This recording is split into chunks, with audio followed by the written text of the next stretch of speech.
పరిశుద్ధ గ్రంథంలో నుంచి ముందుగా ఒక అద్భుతమైన మాటను మనం చదువుకొని ముందుకెళ్తాం. యాకోబు గారు రాసినటువంటి పత్రిక 1వ అధ్యాయము 21వ వచనం నుంచి 22వ వచనం వరకు చదువుకుందాం. అందుచేత సమస్త కల్మషమును విర్రవీగుచున్న దుష్టత్వమును మాని లోపల నాటబడి మీ ఆత్మలను రక్షించుటకు శక్తి గల వాక్యమును. ఒక్క నిమిషం అక్కడ ఆగుతారు. వాక్యాన్ని ఎలా వినాలి? సాత్వికమైనటువంటి మనసుతో వినాలి. ఎందుకంటే కల్మషము లేకుండా వినాలి. ఎప్పుడు కూడా వాక్యాన్ని వినేటప్పుడు సిద్ధపాటు కలిగినటువంటి మనసుతో వాక్యాన్ని వినగలిగితేనే చెప్పబడుతున్నటువంటి మాట సత్యమా అసత్యమా. ఇదేదో చిల్లరి మాటలు కాదు, ఇవి అల్లరితో కూడుకున్నది కాదు, 4 మాయ మాటలు చెప్పి 4 రూపాయలు చిల్లర తీసుకెళ్లేది కాదు. ఈ భూమి మీదకి వచ్చినటువంటి ప్రతి మనిషి మరణం తర్వాత ఎక్కడికి వెళ్ళాలి అనేది చాలా ప్రాముఖ్యమైనటువంటి విషయం. అందుకే ఒక చిన్న టైటిల్ ఇచ్చేసి నాకు ఇచ్చినటువంటి సమయంలో నేను క్లోజ్ చేయాలని నేను ఆశపడతా ఉన్నా. ఒక చిన్న క్వశ్చన్ ఏంటంటే, ఓ మనిషి నీ పుట్టుక దేని కొరకు? దీని మీద మనం మాట్లాడతాం. చాలా మంది అనుకున్నారు కదా, నా పుట్టుక నా ఫ్యామిలీని పోషించుకోవటానికనే ఒక కుటుంబ పెద్ద ఆలోచన చేస్తా ఉంటాడు. కొత్తగా పెళ్ళైనటువంటి దంపతులను అడిగి చూడండి, ఏమ్మా నువ్వు ఎవరి కోసం అడగండి, నా భర్త కోసం అండి అంటది భార్య. అయితే అదే భర్తను అడిగితే ఏం చెప్తాడు? నా భార్య కోసం అంటాడు. అలా ప్రతి మనిషిని క్వశ్చన్ చేస్తూ వెళితే ఎవరో ఒకరి కోసం అని చెబుతాడు, కానీ ఇదిగో నేను పుట్టింది దేవుని కోసం అన్న విషయాన్ని మాత్రం మనిషి మర్చిపోయి బ్రతుకుతున్నాడు. ఈ భూమి మీద సకల జీవరాశులను కలుగజేసినటువంటి దేవుడు ఆ జీవరాశుల దగ్గరికి వెళ్ళి మనం ప్రశ్న వేస్తే ఆ పక్షులు గాని, జంతువులు గాని, వృక్షాలు గాని, ఈ పంచభూతాలు గాని ప్రశ్నించినప్పుడు అవి చెబుతున్నటువంటి మాట ఒక్కటే, ఈ భూమి మీద కలుగజేసినటువంటి మనిషి కోసమే ప్రకృతి మాట్లాడుతూ ఉంటాడు. ఈ సూర్యుడు ఎవరి కోసం? ఎప్పుడన్నా ఆలోచించారా? సూర్యుడు ఎవరి కోసం అండి? ఈ భూమి ఎవరి కోసం? ఈ గాలి ఎవరి కోసం? మనిషి కోసం. మనిషి ఎవరి కోసం? కొంతమందికి అర్థమైంది, మనిషి దేవుని కోసమే.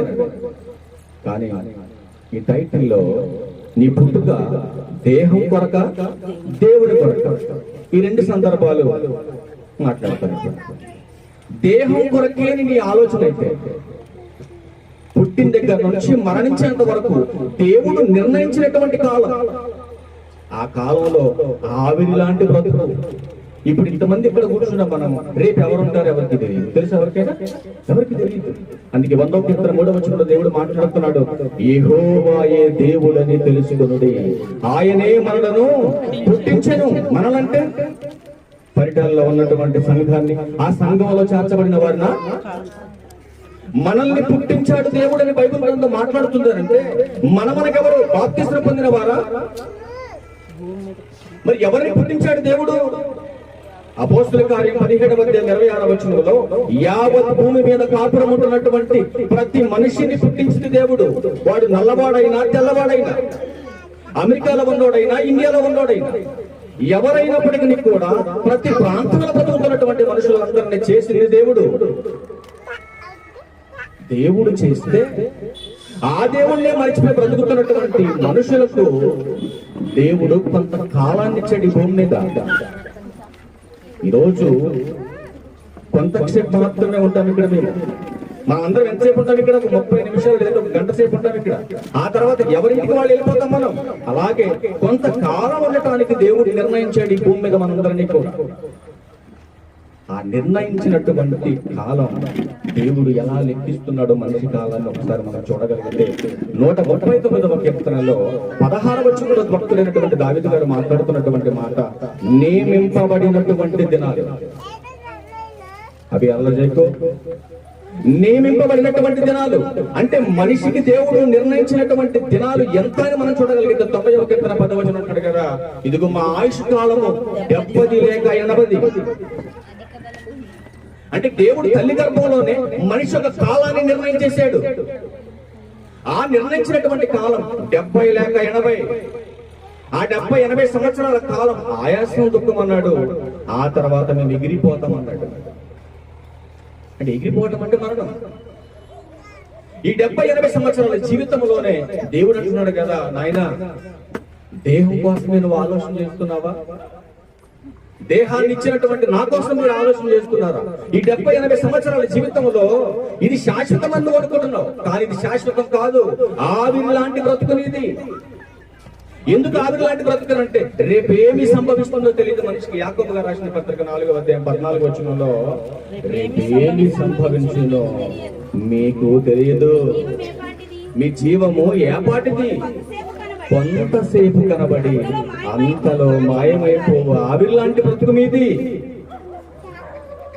ఈ చిన్న జీవితంలోనే మనిషికి ఆవేశం, ఈ చిన్న జీవితంలోనే మనిషికి స్వార్థం, ఈ చిన్న జీవితంలోనే వాళ్ళంటే పడదు వీళ్ళంటే పడదు. పైకి అందరూ భక్తులే. దేవుడు అంటున్నాడు, ఇదిగో నియమించిన తల్లి గర్భంలోని ఒక కాలాన్ని, ఆ కాలాన్ని లెక్కించాడు దేవుడు 70-80.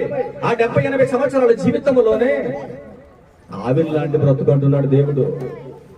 ఆవిరి లాంటి బ్రతుకని దేవుడు చెబుతున్నా, రేపేమి జరుగుతుందో తెలియదని దేవుడు హెచ్చరిస్తున్నా. మనుషుల యొక్క హావభావాలు ఎలా ఉన్నాయో, ప్రారంభంలోనే ఇశ్రాయేలు పరిస్థితి ఎలా ఉందో యెషయా గ్రంథం 22వ అధ్యాయం 13వ వచనం ఎలా ఉంది అక్కడ.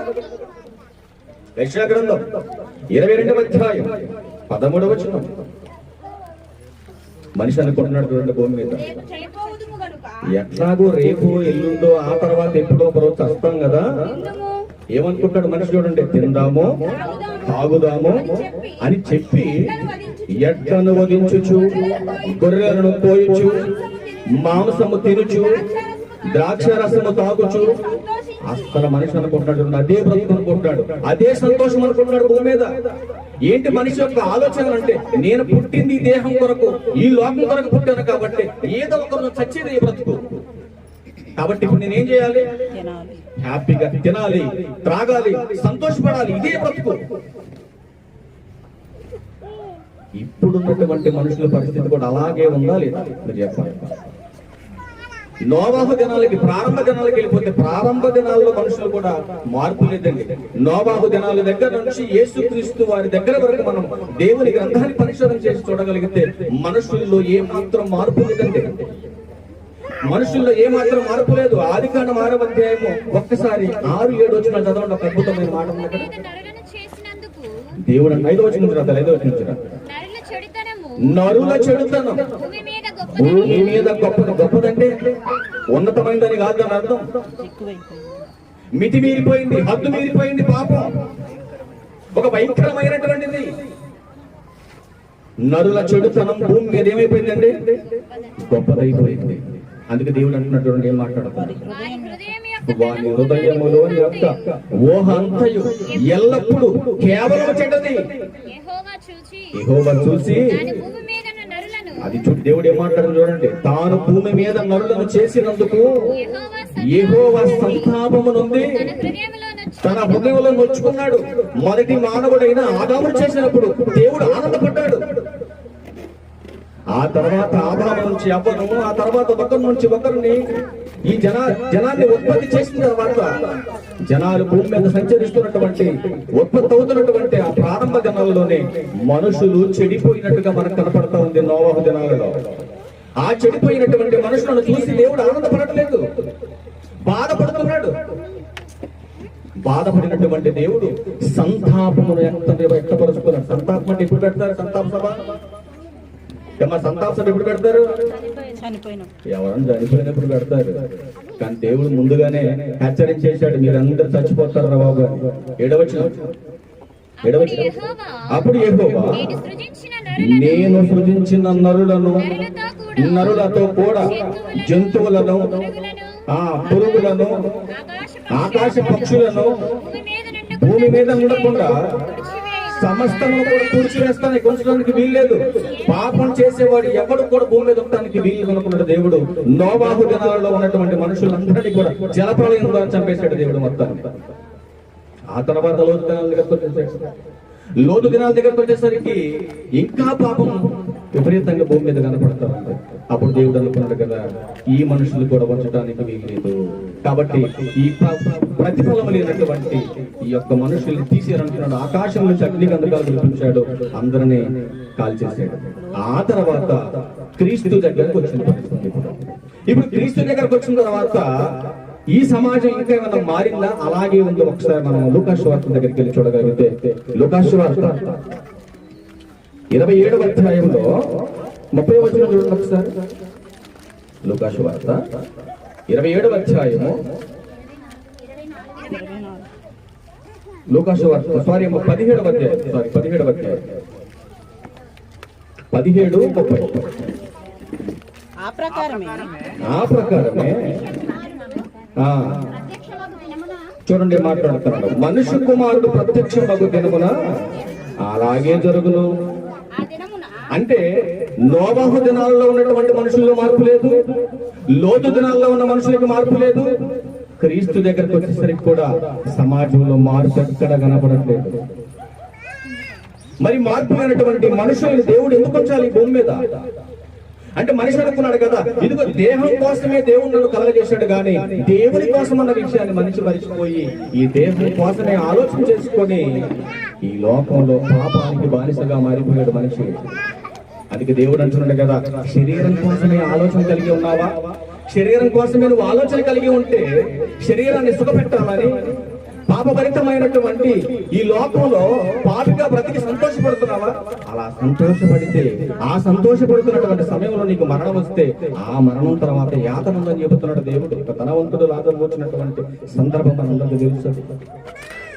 ఒక సందర్భం చూద్దాం ఒకసారి. లూకాసు వార్త 16వ అధ్యాయము 25వ మాట చూద్దాం ఒకసారి. ఆ మాట, అందుకు అబ్రహాము, కుమారుడా, నీవు నీ జీవిత కాలం అందు నీకిష్టమైనట్టు సుఖమనవు మంచిది. ఇప్పుడు ఎవరికైనా మనం చెప్పామనుకోండి, ఏమయ్యా ఎందుకు ఇలా తిరుగుతున్నావు, ఎందుకు ఇలా బ్రతుకుతున్నావు, ఇది కరెక్ట్ కదా మనం చెప్పామనుకోండి, నా బ్రతుకు నా ఇష్టం అంటాడు. అవునా కాదా? నా బ్రతుకు నా ఇష్టం అంటాడు. కానీ దేవుడు అంటున్నాడు, నీకు ఇచ్చినటువంటి బ్రతుకుని నీకు నచ్చినట్టుగా నువ్వు బ్రతికితే, ఆ నచ్చినటువంటి బ్రతుకును నీకు మరణం వస్తే యాతన అని చెబుతున్నాడు దేవుడు. చాలా మందికి అర్థం కాని విషయం ఏంటంటే, స్వర్గం ఉంది, నరకం ఉంది. అవునా?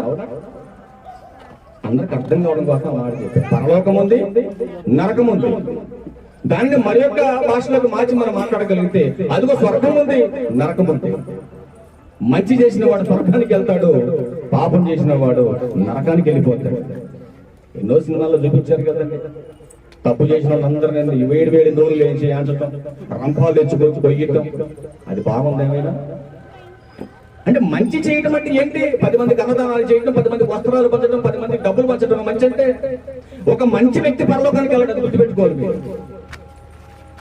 ఒక పాపి పరలోకానికి వెళ్తాడు, బట్టల 100 సంవత్సరాలు అవాంచి. ఒక పాపి పరలోకానికి వెళ్తాడు, ఒక మంచి వ్యక్తి క్రైస్తవుడు ఎప్పటికి కాలేడు. దేవుడు మాట్లాడుతున్నాడు, శరీరం కోసం నువ్వు అనుకుంటున్నావా? ఒక అద్భుతమైన మాట దీన్ని క్లోజ్ చేసి, దేహం కోసం ఆలోచన చేశారు, దేవుని కోసం ఆలోచన చేస్తారండి మాట.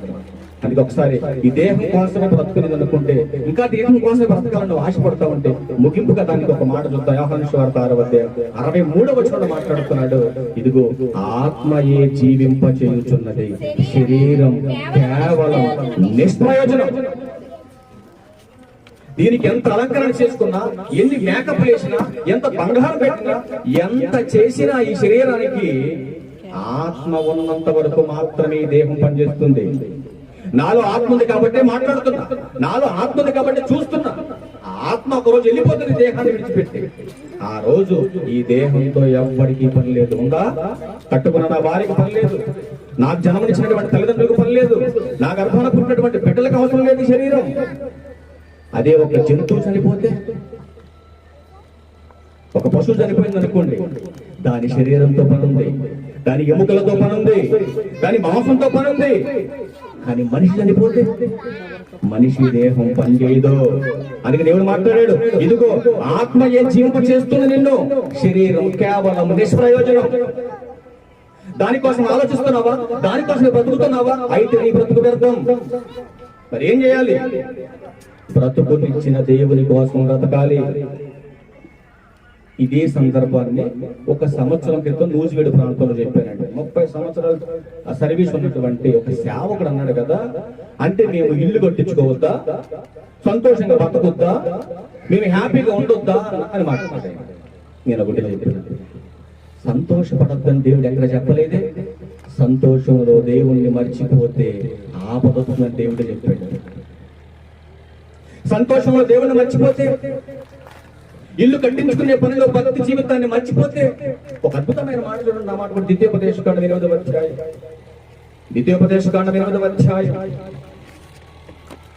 8వ అధ్యాయం 11వ వచనం చూడండి. నేడు ద్వితీయోపదేశకాండంలో 8వ అధ్యాయం 11వ చదువుతాను.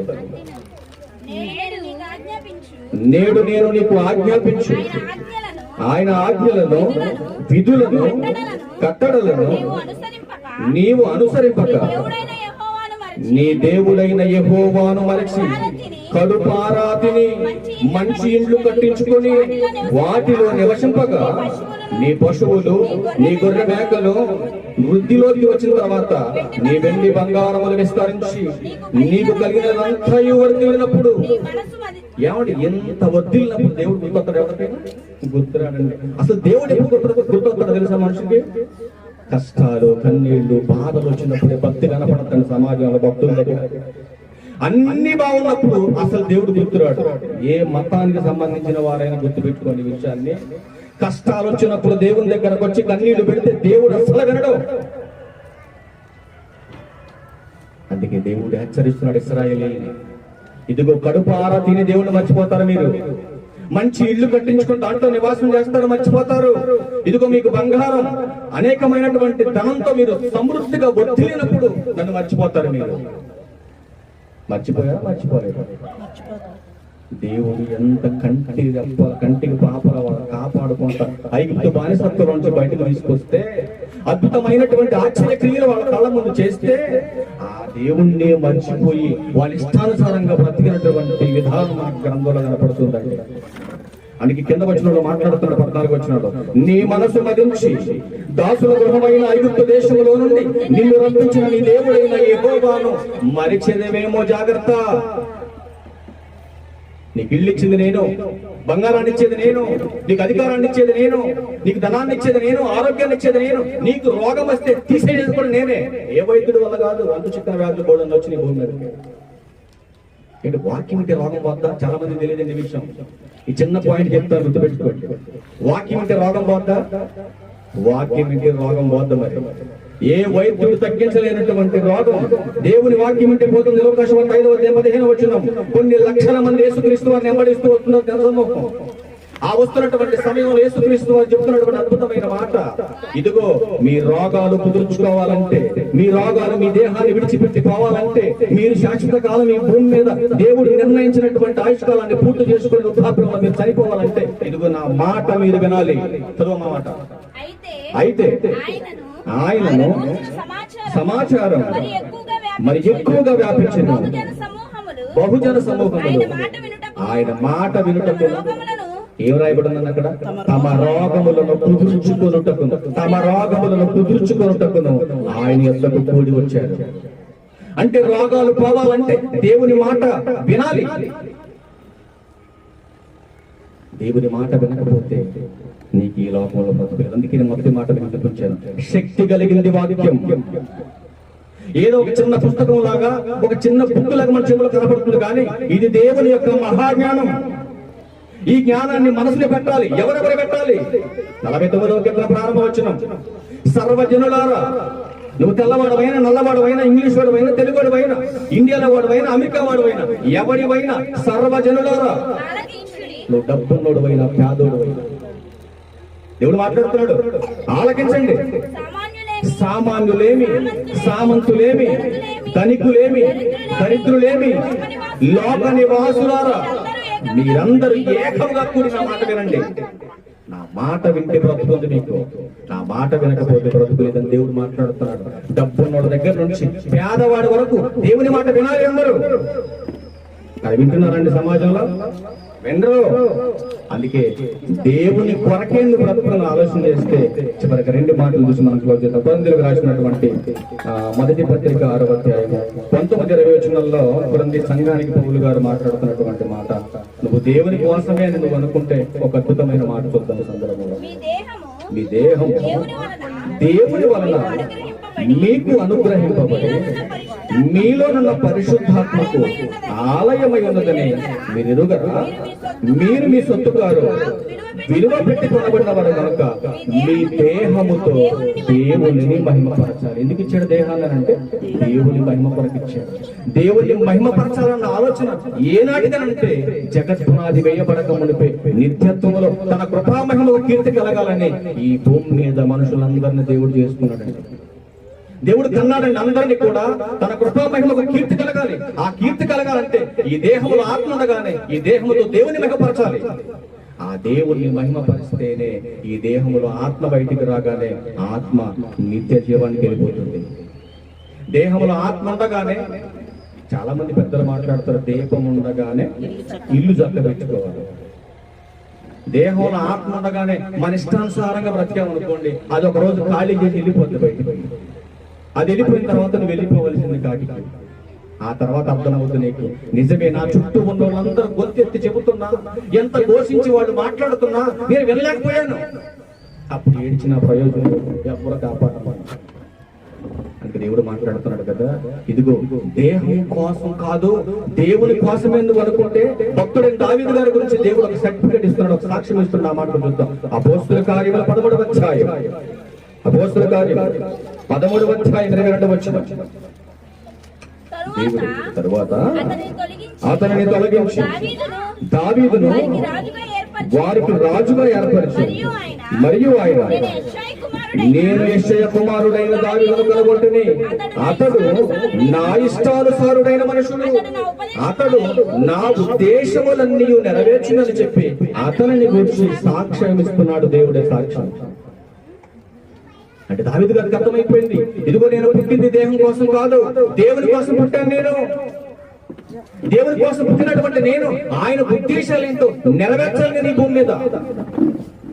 అంతేకాని ఎంతవరకు నా శరీరం కోసం, నా కుటుంబం కోసం, ఈ లోకం కోసం కాదు నా జీవితం అనుకున్నాడు మహానుభావుడు. దేవుని కోసమే ఆలోచన కలిగాడు. 23వ కీర్తన ప్రారంభంలో ఏమంటాడు ఆయన? యెహోవా నా కాపరి, యెహోవా నా కాపరి. ఎందుకంటే నన్ను పుట్టించినటువంటి ఆయన, నా పుట్టుకు కారకుడు ఆయన. ఎందుకంటే నా తల్లి గర్భంలో నన్ను చేసినప్పుడే దేవుడు నన్ను మొట్టమొదటిగా చూసి నాకు అవయవ నిర్మాణం చేసి నాకు బ్రతుకునిచ్చి బ్రతికిస్తున్న నా దేవుడు నమ్ముకున్నాడు. మనం మాత్రం ఇదంతా నా కష్టార్జితం, ఇదిగో నేను కష్టపడి సంపాదించుకున్నాను మనం అనుకుంటాం. కానీ ఆ కష్టం వెనక నీకు ఆరోగ్యాన్ని ఇచ్చింది ఎవరు? దేవుడు కాదా? ఆలోచన చేయండి ఒకసారి. దేవుడు నీకు ఆరోగ్యాన్ని ఇవ్వకపోతే, ఆయుష్ ఇవ్వకపోతే ఇదంతా ఎక్కడి నుంచి కూడా పెడతావు? అందుకే చెప్పారు ఒక మాట చూద్దాం, ఒక్క మాట. యోహాను సువార్త 17వ అధ్యాయం ఒక్క మాట చూద్దాం. యోహాను సువార్త 17వ అధ్యాయం 4వ వచనం. క్రీస్తును ధరించిన క్రైస్తవులారా, ఒక్క విషయాన్ని మనం లాస్ట్ గా దీన్ని జ్ఞాపకం చేసుకోవడానికి వచ్చాం. యోహాను సువార్త 17వ అధ్యాయం 4వ వచనం. చేయుటకు నీవు నాకు ఇచ్చిన పని నేను సంపూర్ణముగా నెరవేర్చి భూమి మీద నిన్ను మహిమపరచుదని యేసుక్రీస్తు ఎలా మాట్లాడుతున్నాడు. దేవా, ఈ లోకంలో పుట్టింది నా అవసరాలు తీర్చుకోవడానికి కాదు, నన్ను నేను గణపరచుకోవడానికి కాదు, నన్ను నేను హెచ్చించుకోవడానికి కాదు, ఇదిగో నిన్ను మహిమపరచడానికి పరలోకం నుంచి భూలోకానికి వచ్చారని యేసుక్రీస్తు వారు మాట్లాడుతున్నారు. భూమి మీదకి వచ్చినటువంటి యేసుక్రీస్తు వారు అంతటి మహానుభావుడికి పనున్నప్పుడు క్రైస్తవులుగా పిలువబడుతూ క్రీస్తు సారూప్యంలోకి వచ్చినటువంటి క్రీస్తు సంఘ సభ్యులకు పని ఉందా లేదని చెప్పాలి. ఉంది పని. ఆయన అంటున్నాడు కదా, భూమి మీదకి రాకముందు పరలోకంలో ఎట్టి మహిమ నాకుంది. చాలా మంది అనుకుంటున్నారు యేసుక్రీస్తు వారు అంటే నిన్న మన పుట్టినోడు అండి అనుకుంటారు చాలా మంది. 5వ వచనం ఒకసారి అన్నమాట. 5వ వచనం. తండ్రి, లోకము పుట్టక మునిపే నేను నీ యొద్దన్నా, నీ యొద్ద ఏ మహిమ అయితే ఉందో ఆ మహిమతో ఇప్పుడు నన్ను మహిమపరచు తండ్రి అని మాట్లాడుతున్నాడు ఆయన. అంటే యేసుక్రీస్తు వారు భూమి మీదకి రాకముందు ఎక్కడున్నాడు ఆయన? పరలోకంలో తండ్రి దగ్గర ఉన్నాడంటే. నిన్నటి వాడు మొన్నటి వాడు కాదు యేసుక్రీస్తు వారు. నీ కోసం నా కోసం ప్రాణం పెట్టడానికి, నిన్ను నన్ను రక్షించి పరలోకం అనే మహాలోకానికి తీసుకెళ్ళడానికి యేసుక్రీస్తు వారు ఒక మార్గంగా, ఒక సాధనంగా మన దగ్గరకు వచ్చాడే. కానీ ఆయన లోక సంబంధి కాదండి. లోకంలో బ్రతికినంత మాత్రాన లోక సంబంధి కాదు ఆయన. పాపులతో బ్రతికినంత మాత్రాన పాపి కాదు ఆయన. పరిశుద్ధుడు, ప్రత్యేకంగా బ్రతికినటువంటి గొప్పవాడు ఆయన. అందుకే ప్రియమైన దేవుని వారు, నీ పుట్టుక దేని కొరకు మీరు ఇప్పటికైనా మీరు ఆలోచించకపోతే రేపేమి సంభవిస్తుందో ఎవ్వరికి తెలియదు. అందుకే దేవుని చిత్తం అయితే మనమందరం కూడా చేయవలసింది మన చేతికి వచ్చినటువంటి ఏ పనైనా మన శక్తి లోపం లేకుండా చేసి దేవుని మహిమపరిచి ఆయన ఇష్టాన్ని నెరవేర్చేవారుగా మనం ఉంటే మరణం తర్వాత నిత్య జీవాన్ని మనం పొందుకుంటాం. ప్రియమైన దేవుని వారు అంటున్నాడు కదా, ఇదిగో తల్లి గర్భంలో ఉండగానే నిన్ను నేను ప్రత్యేకించుకున్నాను, నిన్ను ఏర్పరచుకున్నాను. నేను ఎందుకోసం? ఇదిగో నా సువార్తను సర్వలోకానికి మీరు అందించాలి. నా సువార్తను నశించిపోతున్న వాళ్ళందరికీ కూడా మీరు నేర్పాలి, ప్రకటించాలి. ఇంత అద్భుతమైన మాటలు దేవుడు గ్రంథంలో రాయించి ఈ యొక్క మహాజ్ఞానాన్ని 66 పుస్తకాలుగా మలచి మన చేతులకు తీసుకొచ్చి పెడితే దీని యొక్క విలువ తెలియనటువంటి క్రైస్తవులే దీని ఇష్టానుసారంగా వాడతారంట. అసలు బైబిల్ని ఎక్కడ పెట్టుకోవాలి తెలుసా అండి? కాళ్ళ దగ్గర కాదు మనం పెట్టాల్సి, గుండె దగ్గర పెట్టుకోవాలి. ప్రార్థన చేసేటప్పుడు కూడా చాలా మంది కాళ్ళ దగ్గర పెట్టి నిలబడతారు. బైబిల్ కాళ్ళ దగ్గర పెట్టి అసలు ఒప్పుకోండి. బైబిల్ ఎప్పుడు కూడా చేతిలోనే ఉండాలి, ఒళ్ళోనే ఉండాలి బైబిల్. ఎందుకంటే వాక్యము చాలా విలువైనది. విలువ గల సొత్తులు ఏవి దాంట్లో సాటి కావు. బంగారమైన వజ్రాలైనా ఏవైనా సరే దీనికి సాటి కావు. ఎందుకని సాటి కావు?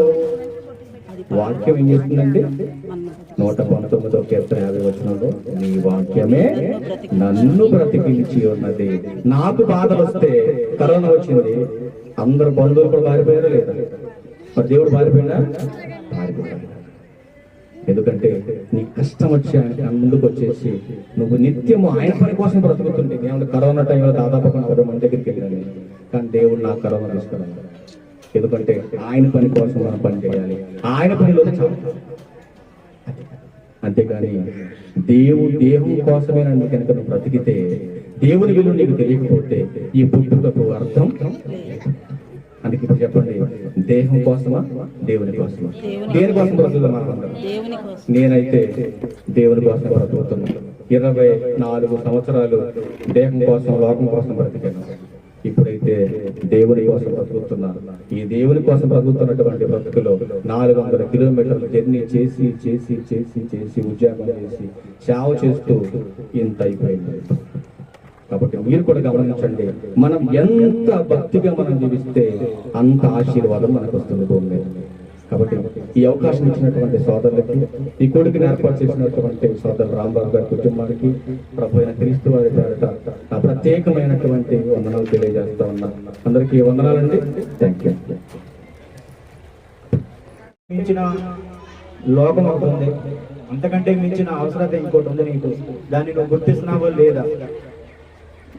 సృష్టికర్తను మర్చిపోయి ధిక్కరించి నువ్వు ఏ విధంగా జీవిస్తున్నావో కొన్ని లేఖనాల ద్వారా క్లుప్తంగా చెప్పిన విధానం బట్టి ప్రతి ఒక్కరూ గ్రహించండి. రాత్రికాల సమయం దేవుడు మనతో మాట్లాడారు. గ్రహించండి. మీ అందరికీ తెలుసు, కానీ మరలా అది గ్రహించండి.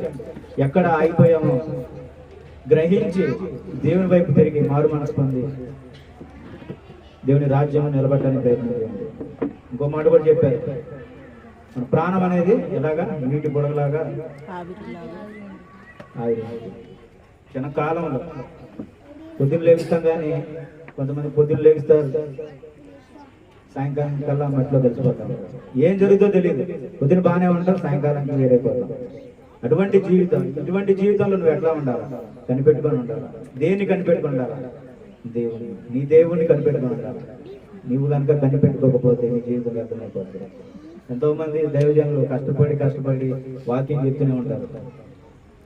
అది మన కోసమే, మనం మారటం కోసం. తెలియని వాళ్ళు తెలుసుకోవాలి, ఇంకా తెలుసుకున్న వాళ్ళు ఇంకా బలపడాలి. తెలుసుకున్న వాళ్ళు ఇంకా బలపడాలి. ఇది మనం తెలుసుకోలేకపోతే అర్థమైపోతుంది. కాబట్టి మన కాన్సన్ట్రేషన్ ఎక్కువగా వాక్యం వైపు ఉండదు. వాక్యం చెప్పేటప్పుడు నాకు ఆయన డాక్టర్ తిప్పుతూ పాటలు పాడతారు.